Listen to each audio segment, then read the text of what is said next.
ब्रह्मा, विष्णु और महेश का दिव्य रहस्य। सृष्टि के आदिकाल में जब न आकाश था, न पृथ्वी, न समय का अस्तित्व, तब केवल परम तत्व विद्यमान था। उसी परम तत्व से प्रकट हुए ब्रह्मा, विष्णु और महेश, जिन्हें संसार त्रिदेव के नाम से जानता है। एक समय की बात है, देवताओं और ऋषियों के मन में एक प्रश्न उठा, त्रिदेवों में सर्वश्रेष्ठ कौन है? यह प्रश्न धीरे धीरे ब्रह्मांड में हलचल मचाने लगा। इस विवाद को शांत करने के लिए स्वयं महादेव ने एक अद्भुत लीला रची। अचानक आकाश और पाताल को चीरता हुआ एक अनंत अग्निस्तंभ ज्योतिर्लिंग प्रकट हुआ। उसका न आदि दिखता था, न अंत। एक दिव्य वाणी गूंजी, जो इस स्तंभ का अंत या आरंभ खोज लेगा, वही श्रेष्ठ कहलाएगा।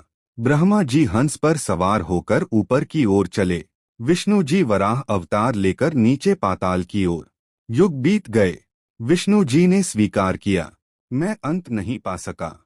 उनका सत्य और विनम्रता संपूर्ण ब्रह्मांड में गूंज उठी। परंतु ब्रह्मा जी ने अहंकारवश असत्य कहा कि उन्होंने अंत देख लिया है। तभी वह अग्निस्तंभ फट पड़ा और उससे प्रकट हुए महादेव।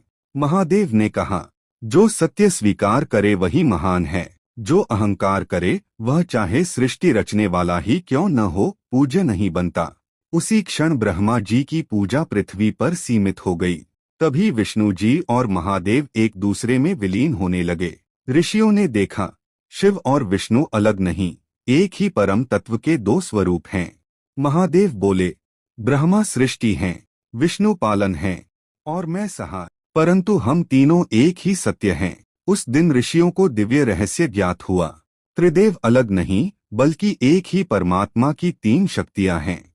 और यही है ब्रह्मा, विष्णु और महेश का दिव्य रहस्य, जो सिखाता है कि अहंकार नहीं, सत्य और समर्पण ही मोक्ष का मार्ग है।